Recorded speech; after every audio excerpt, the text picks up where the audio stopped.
Assalamualaikum warahmatullahi wabarakatuh. Perkenalkan, nama saya Maulida Fadia, NIM 060407230091. Di sini saya akan mempresentasikan tentang hadis pada masa Rasulullah. Rasulullah dikenal dengan al-wahyi wa al-takwin, yakni masa turun wahyu dan pembentukan masyarakat Islam. Keadaan seperti ini sebenarnya menuntut dengan serius dan kesangat hati-hatian para sahabat sebagai pewaris pertama ajaran Islam.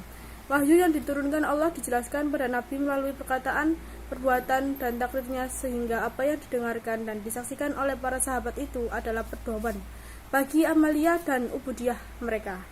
Rasulullah SAW pun memerintahkan kepada para sahabatnya agar untuk menghafal, menyampaikan, dan menyebarluaskan hadis-hadis Nabi sendiri. Tidak hanya memerintahkan, Nabi juga banyak memberikan semangat melalui doa-doanya, dan tidak jarang Nabi juga menjanjikan kebaikan akhirat bagi yang menghafal hadis dan menyampaikan kepada orang lain.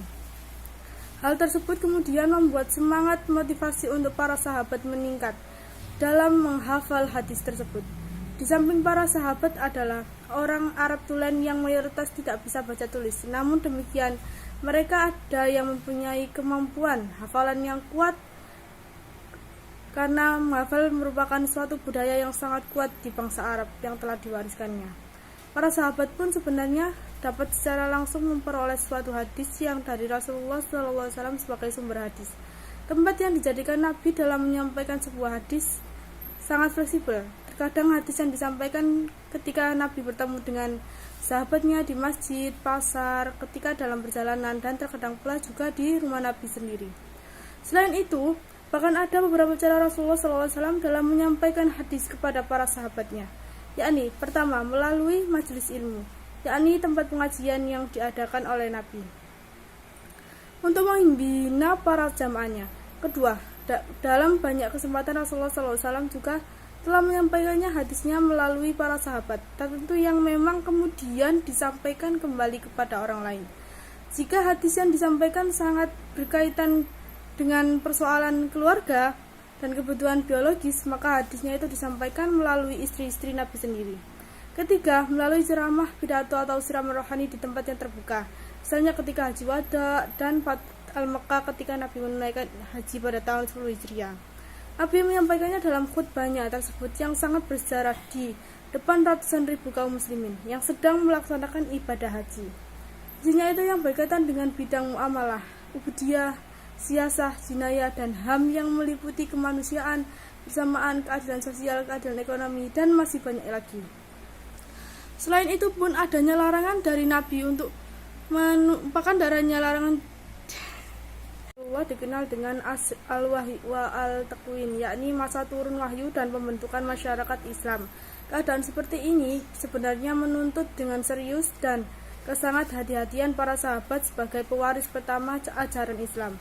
Wahyu yang diturunkan Allah dijelaskan pada Nabi melalui perkataan, perbuatan, dan takrirnya, sehingga apa yang didengarkan dan disaksikan oleh para sahabat itu adalah pedoman bagi amalia dan ubudiyah mereka. Rasulullah SAW pun memerintahkan kepada para sahabatnya agar untuk menghafal, menyampaikan, dan menyebarluaskan hadis-hadis Nabi sendiri.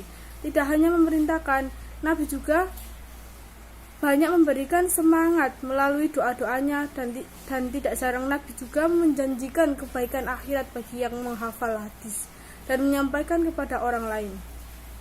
Hal tersebut kemudian membuat semangat motivasi untuk para sahabat meningkat dalam menghafal hadis tersebut. Di samping para sahabat adalah orang Arab tulen yang mayoritas tidak bisa baca tulis. Namun demikian, mereka ada yang mempunyai kemampuan hafalan yang kuat, karena menghafal merupakan suatu budaya yang sangat kuat di bangsa Arab yang telah diwariskannya. Para sahabat pun sebenarnya dapat secara langsung memperoleh suatu hadis yang dari Rasulullah SAW sebagai sumber hadis.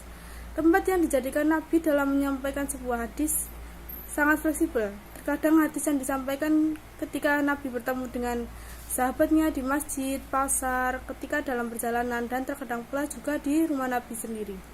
Selain itu, bahkan ada beberapa cara Rasulullah SAW dalam menyampaikan hadis kepada para sahabatnya, yakni pertama melalui majelis ilmu, yakni tempat pengajian yang diadakan oleh Nabi untuk membina para jamaahnya.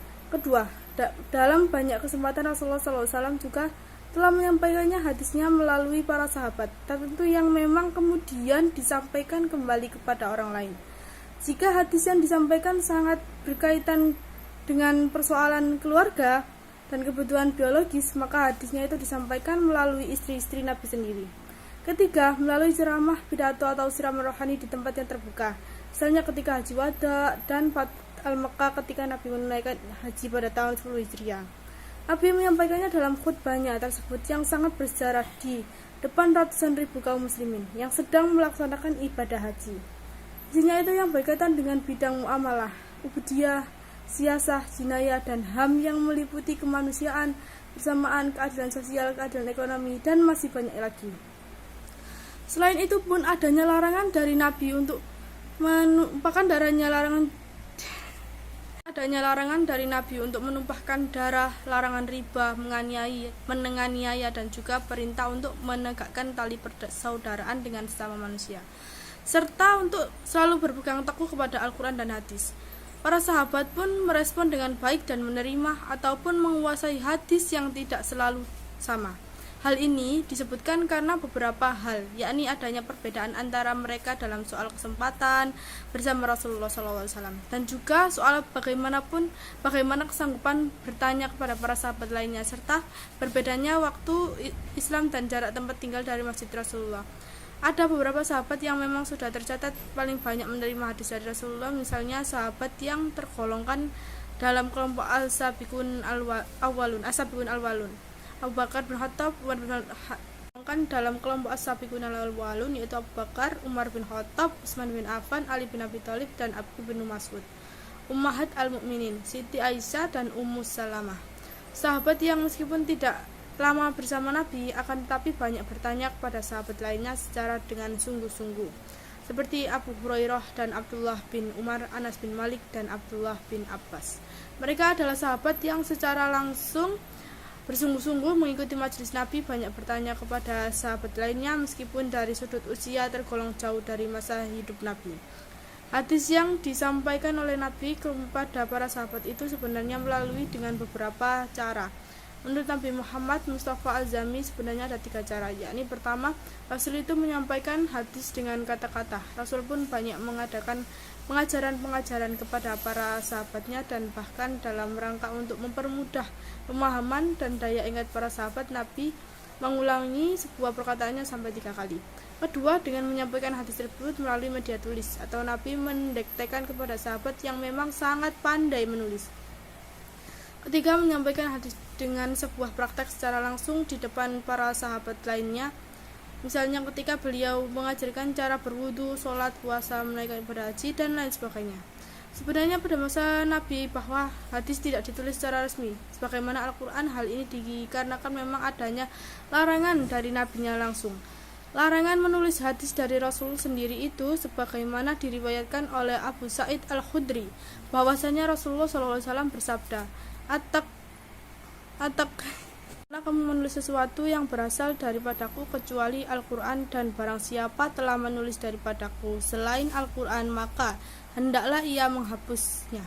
Larangan dari Nabi dalam soal penulisan hadis tersebut secara implisit menunjukkan adanya sebuah kekhawatiran dari Nabi apabila hadis yang ditulis akan bercampur baur dengan catatan ayat-ayat suci Al-Quran.